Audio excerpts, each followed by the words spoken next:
최근 제주도 내 학교에서 교권 침해 논란이 잇따르고 있는 가운데 김광수 교육감이 실질적인 교권 보호 대책을 마련하겠다고 밝혔습니다. 또 윤석열 정부가 도입했지만 새 정부는 반대하고 있는 AI 디지털 교과서에 대해서는 재검토하겠다는 입장을 내놓았습니다. 조인호 기자입니다.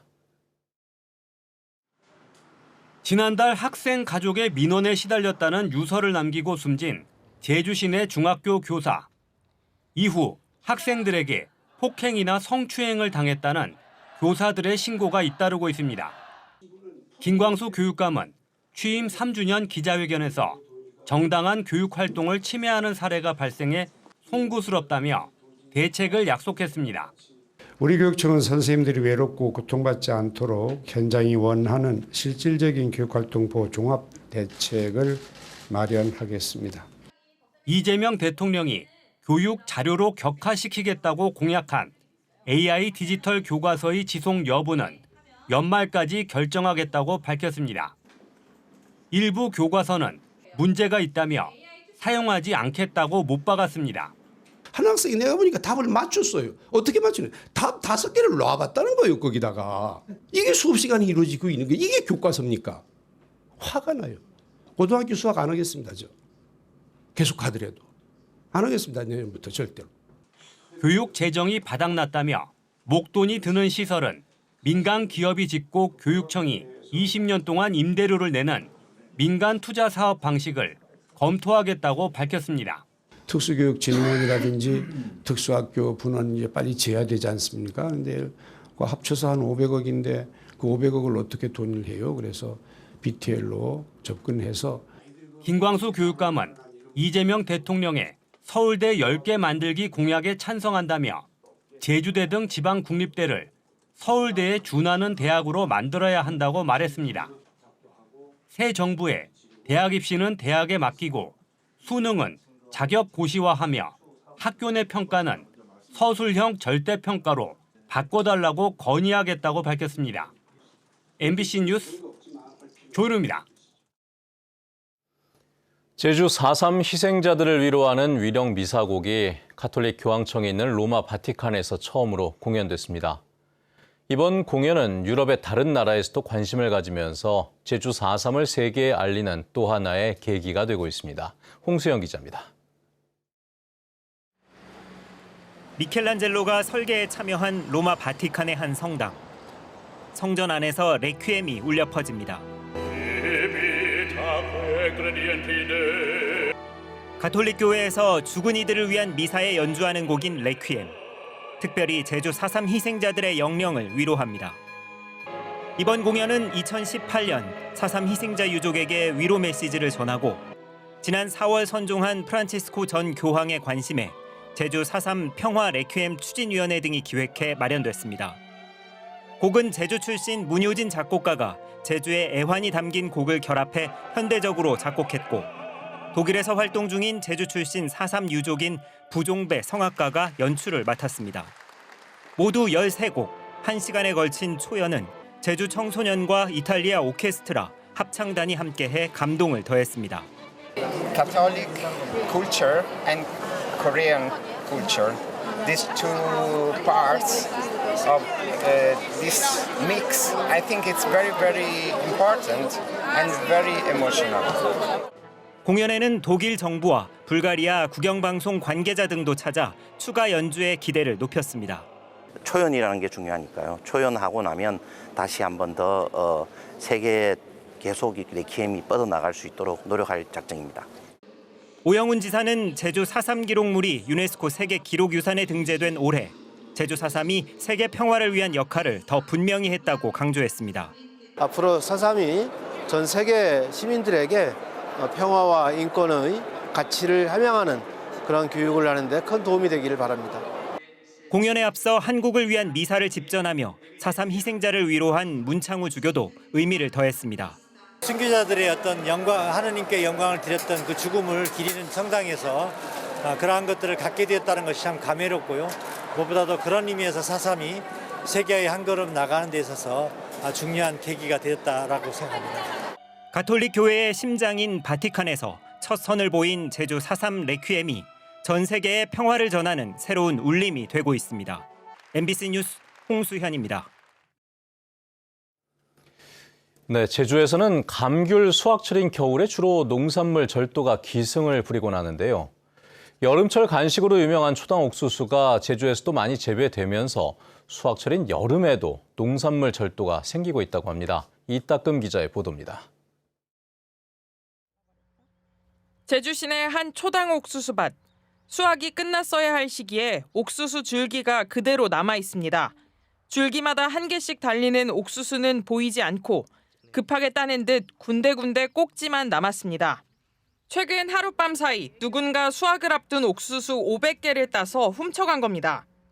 6개월 동안 애지중지 키우고 수확만을 기다렸던 주인은 망연자실했습니다.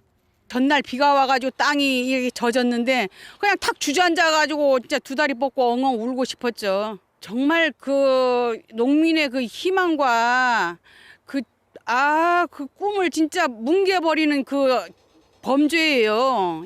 주인은 곧바로 경찰에 신고했지만 밭을 비추는 CCTV가 없다 보니 범인을 찾기도 어려운 상황입니다. 절도범들은 길가에서 보이지 않는 밭 안쪽에 옥수수만 훔쳐 달아난 것으로 추정됩니다. 6월 초중순인 초당 옥수수 수확철을 노린 건데 추가 구매를 기다렸던 다른 지역 고객들도 올해는 물건을 못 받게 됐습니다. 너무 맛있어서 쟁여두려고 3차 공구를 기다리고 있었는데 도난을 당하셔서 지금 농사 짓기도 싫으시다, 많이 좌절하고 계신다, 공지를 보고서는 진짜 너무너무 괘씸한 거예요. 제주 지역 초당 옥수수 재배 면적은 마라도 면적 6배가 넘는 190헥타르. 온난한 기후에서 잘 자라고 월동 채소를 수확한 뒤 재배할 수 있어 2015년 시범 재배 후 지금은 전국에서 재배 면적이 가장 넓습니다. 하지만 지난 3월 추위와 강풍 피해를 입어 작황이 좋지 않은 상황. 농산물 절도까지 생기면서 농민들의 시름이 깊어지고 있습니다. MBC 뉴스 이따금입니다.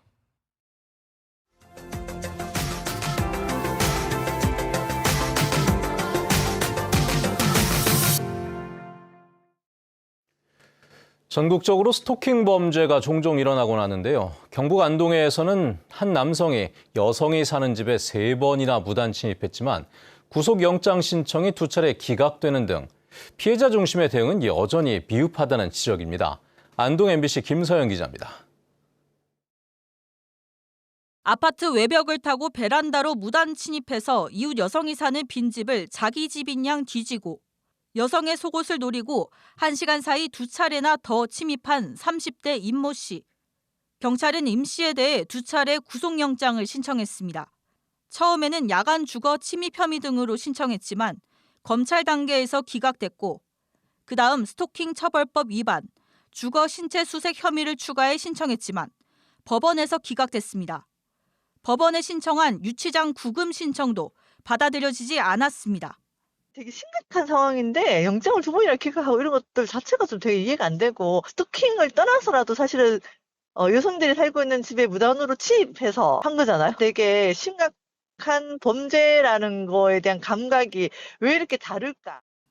가해자가 계속 불구속 상태로 조사를 받게 되자 피해자는 극심한 불안감에 결국 직장과 살던 아파트도 정리하고 안동을 떠나기로 결심했습니다. 구속되면 이제 좀 잠 좀 제대로 자야지 했는데 이렇게 기각돼버려가지고 또 저의 희망은 또 물거품이 됐어요.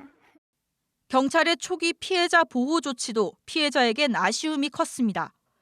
신고 이후 피해자는 경찰의 신변 보호를 위해 지급되는 스마트워치를 요구했지만 경찰은 범인을 곧 체포할 수 있으니 기다려달라며 당시 즉각 지급하진 않은 겁니다. 사건이 일어나고 보호 조치, 워치 지급해달라고 했었거든요. 일주일 안에 잡겠다 해서 기다리라 해서 저희는 워치도 없이 그냥 생활했었거든요.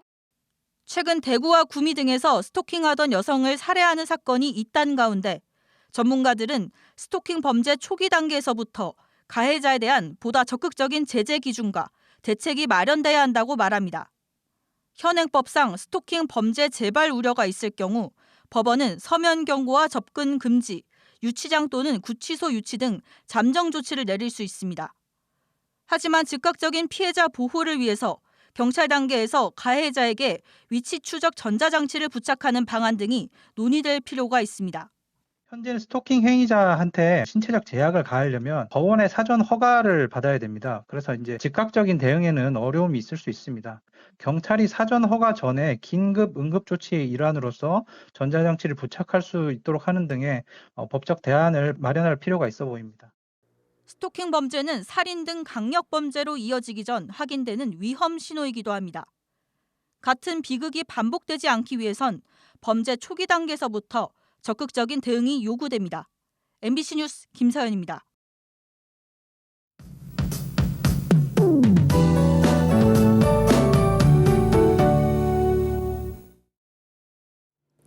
오늘도 대체로 맑은 날씨를 보이겠습니다. 다만 간간히 구름이 지나가면서 흐려지는 곳이 있겠는데요. 오늘 해상과 해안가를 중심으로 짙은 안개가 끼겠습니다. 시야 확보에 어려울 수 있으니까요. 교통안전에 주의하시기 바랍니다. 한낮에는 최고 29도까지 오르겠는데요. 여기에 습도까지 높아지면서 체감온도 더 덥게 느껴지겠습니다. 무더위가 지속되는 만큼 쉽게 지칠 수 있으니까요. 야외 활동 시 수분 섭취와 건강관리 잘 챙겨주시기 바랍니다. 오늘 고기압의 가장자리에 들으면서 구름 낀 가운데 맑은 날씨가 이어지겠는데요. 구름 사이로 햇볕도 강하게 내리쬐겠습니다. 자외선 지수 매우 높은 수준 보이겠는데요. 외출하실 때 자외선 차단 잘 해주시기 바랍니다. 지역별 자세한 기온 보겠습니다. 오늘 아침 현재 기온은 북부 지역 23도로 시작하고 있고요. 서부 동부 지역 20도, 남부 지역 21도로 시작하고 있습니다. 낮 최고 기온은 북부 지역 29도, 서부 25도, 남부 27도로 보이겠습니다.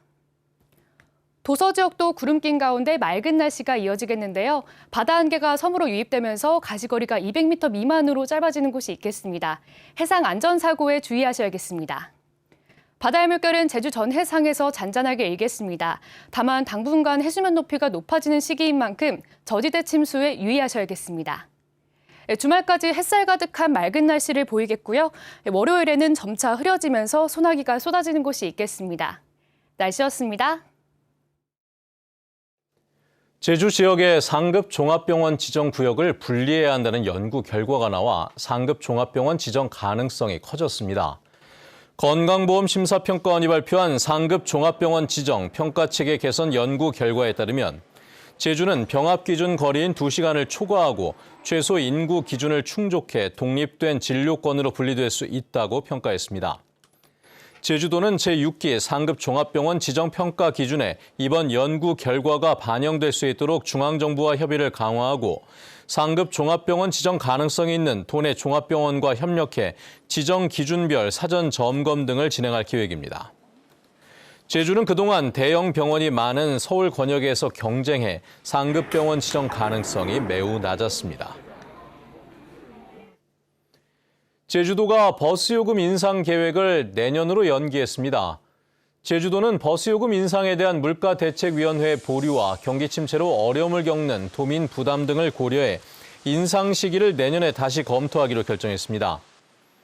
당초 제주도는 버스 요금 개선 방안 용역 결과를 바탕으로 간선과 지선 버스 요금을 1,200원에서 1,500원으로, 급행버스는 3,000원에서 3,800원, 공항 리무진 버스는 5,500원에서 6,400원으로 인상하는 방안을 검토해왔습니다. 제주 지역 일자리 현황에 대한 조사가 이뤄집니다. 제주도는 다음 달 11일까지 건설과 관광, 에너지와 정보기술 등 도내 80여 개 기업을 대상으로 기업 경영 동향과 고용 동향, 기업에 대한 고용 현황 등을 조사합니다. 도는 이번 조사 결과를 바탕으로 제주 지역 고용 상황의 문제점을 분석해 고용 상황을 개선할 수 있는 방안을 마련하고 일자리 사업의 대상과 성격 등을 분류해 제주 일자리 정책 지도를 만들 계획입니다. 안심 수학여행 서비스의 이용 인원이 증가한 것으로 나타났습니다. 제주도에 따르면 올해 1학기 동안 안심 수학여행 서비스 이용 인원은 전국 530개 학교 9만 2천여 명으로 지난해보다 6.5% 늘었습니다. 안심 수학여행 서비스는 지난 2014년 세월호 참사 이후 제주도가 전국에서 처음으로 도입했는데 학생들이 방문하는 숙박시설과 체험시설 등에 대한 사전 안전 점검을 해주는 서비스입니다. 반려견과 함께하는 주민 참여형 순찰 프로그램이 제주도 전역으로 확대됩니다. 순찰 프로그램은 도민들이 일상에서 반려견과 산책하며 안전을 위협하거나 저해하는 요소를 발견하면 신고하는 주민 참여형 안전망 구축 사업입니다. 제주도는 제주시 연동 등에서 시범 운영한 결과 도로나 신호등 파손, 배수관 퇴적물 등 안전신고 120여 건이 접수되는 등 호응을 얻어 확대를 결정했다고 설명했습니다.